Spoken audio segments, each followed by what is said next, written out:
kataas yung interest ni Cash Express, bakit ang dami pa ring tao na gumagamit sa kanya? The answer is simple.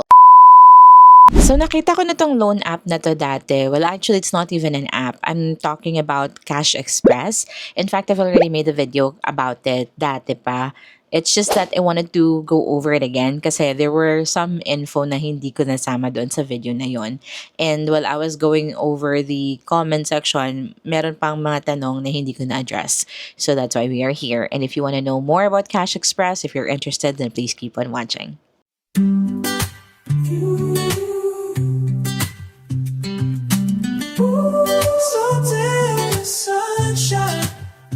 Thank you so much for clicking on this video. Kung bago ka sa channel ko, my name is Charm and I upload videos about personal finance, a little bit of work from home stuff, and also snippets into my life. And just a quick disclosure, I am not a professional financial advisor, and the content that I share in this video is based on my personal experience, my opinion, and for awareness. Alright, let's dive right into the application process. First off, wala po silang app na nakakita sa App Store or sa Google Play Store. So, if ever may nakita kayo doon, hindi po yon ang legit na app ni Cash Express.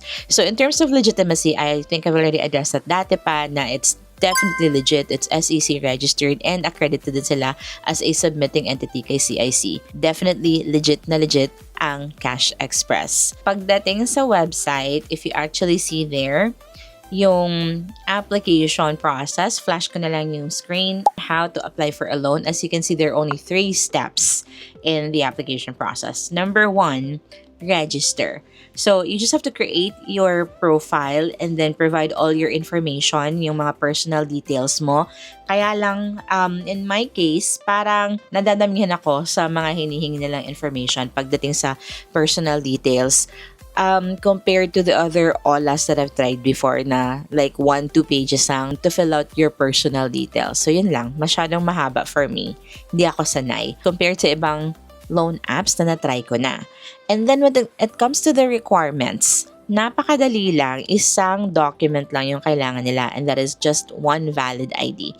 So ito yung list ng IDs na tinatanggap ng Cash Express for the application.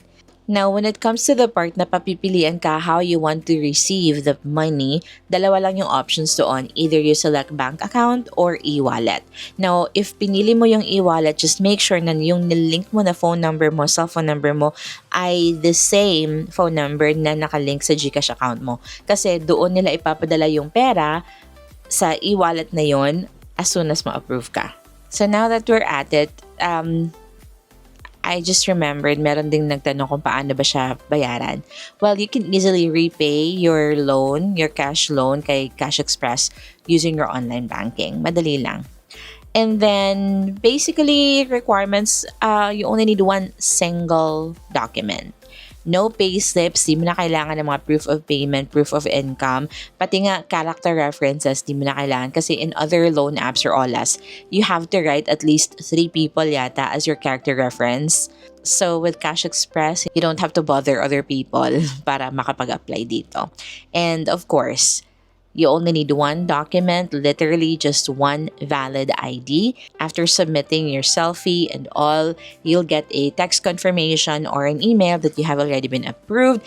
And then, boom, the cash goes straight doon sa bangko mo or sa GCash or e-wallet mo. Depende kung alin yung pinili mo. Now, here's the catch or the good part. For your first loan, if first-time borrower ka or loanee kay Cash Express, nag-o-offer po sila ng 0% interest for a 7-day repayment period. So that means kailangan mong bayaran yung niloan mo within that period, within that 7-day period para hindi ka ma-charge ng interest fee. So kung gusto mo lang ng short, pang emergency kumbaga, pwedeng-pwede si Cash Express. Pero, if you go beyond the 7 days at hindi mo nabayaran yon, yung interest rate could actually shoot up to 1.99% per day. Ang taas. Sobrang taas nun. That's almost 14% in a week. So, if lalampas ka sa agreed term, then expect mo talaga na mataas yung babayaran mo. Kaya ang daming nagsasabi na sobrang taas talaga ni Cash Express. But if you come to think about it, if binayaran mo naman kaagad, hindi ka naman aabot doon sa point na yon na nababaon ka na dahil sa interest rate, diba? So again, this is just for emergency. Yun ang palagi kong sinasabi. Ang daming umaangal dito. Kasi totoo naman, napakalaki, napakataas ng 1.99% interest per day. However, just to set your expectations, yun ang maximum na interest na pwede nilang ipatong sa loan mo, ha? Hindi po siya automatic na 1.99% interest ang ibibigay nila sa'yo if lumampas ka doon sa agreed term mo ng loan mo. For some, you can actually be charged, for example lang ha, 1.50% or maybe less than that. Again, yung 1.99% is just the maximum interest rate. Now, how do they compute the interest rate? Now, I don't really know kung paano nila kino-compute yun.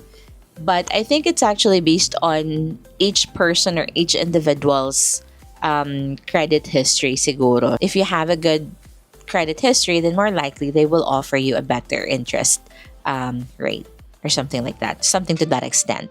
So again, if pangmadalian for emergency lang yung kailangan mo, pwede talaga si Cash Express. Let's just say may kailangan kang bayaran today or may kailangan kang bilhin today pero wala kang pera. But andyan si Cash Express. So pwede kang kumuha kay Cash Express na approve ka and then sweldo ka naman bukas or sa makalawa. And then once you have the money, then pay it back right away para hindi siya masakit sa bulsa. Yes?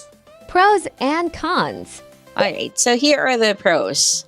Fast approval. Minsan, like in a matter of minutes, less than an hour, you already get the result and your cash in your wallet, in your e-wallet or bank account.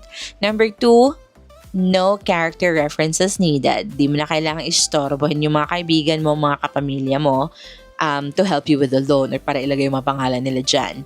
And then for the document, you only need one valid ID, which is super convenient, especially if wala kang permanent in trabaho or if you're a housewife, wala kang COE or wala kang payslip. And then number 4 is 0% interest for first-time borrowers. And again, okay lang po siya for short-term needs, hindi po siya pang long-term. Number 5 is GCash disbursement. It's very convenient, it's instant, and it's easy to track. And lastly, customer service. Sobrang dali lang nilang tawagan kasi yung mga contact numbers nila, contact information nila can be found at the bottom of the website. Here, take a look. Andyan lang siya. Okay, so very quick lang mga cons. Number 1, super high interest after 7 days. If you go beyond the agreed terms, it's gonna be up to 1.99%. So sobrang taas niya and I don't really recommend it if it's gonna be for a long-term na loan. Pang short-term lang talaga siya for emergency cases.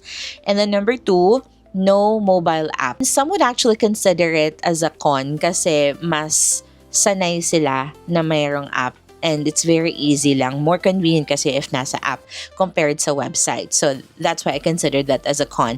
When I think about it, I can also consider it as a good thing. Kasi, di ba yung mga olas, usually they would ask for access to your cell phone information, like yung mga apps na naka-installed sa phone mo, yung mga contacts mo, yung mga pictures mo, and those olas are very intrusive and ako mismo, I am not comfortable with that. But with Cash Express, dahil wala silang app, I don't have to download or install anything on my phone. So I think I'm gonna consider that both as a con for some, but for me, I'd probably say that is a plus. Number 3, short repayment window. Nasa 7 days or 14 days lang yung mga options na binibigay nila to repay your loan. So it's not enough para makapag-prepare ka to repay your loan. But then again, if you're expecting something na paparating, okay na okay lang. Like what I said, if sisweldo ka naman bukas or sa makalawa and you really need funds right now, then this can be an option. Number 4, limited info transparency. Ang daming nagsasabing merong mga hidden charges. Although hindi ko pa siya na-try actually, yung mga hidden charges ng mga ganyan. Hindi daw clear yung total charges until later in the process. Now, you might wonder, kung ganun kataas yung interest ni Cash Express, bakit ang dami pa rin tao na gumagamit sa kanya? Diba? The answer is simple. It's accessibility. Sa daming tao na walang access to payslips or COE or Certificate of Employment o mga character references, Cash Express becomes a quick option for emergencies. Yung tipong, you have to pay for something today, pero wala ka pang pera, pero you know that there's money coming in, sa sweldo ka na bukas, then go. This type of loan can literally save the day as long as you're disciplined enough to repay it on time or early.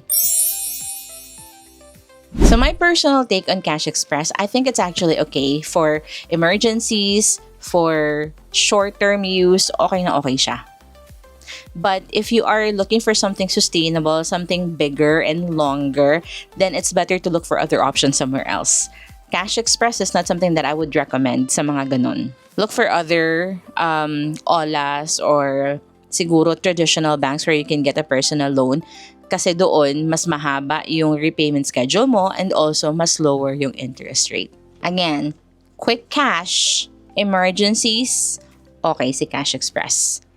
Just make sure to repay it right away, the soonest, as early as you can. Once meron ka ng pera, repay mo agad para hindi ka ma-burden sa interest fees. So yeah, that's my honest take on Cash Express. Fast? Yes. Legit? Yes.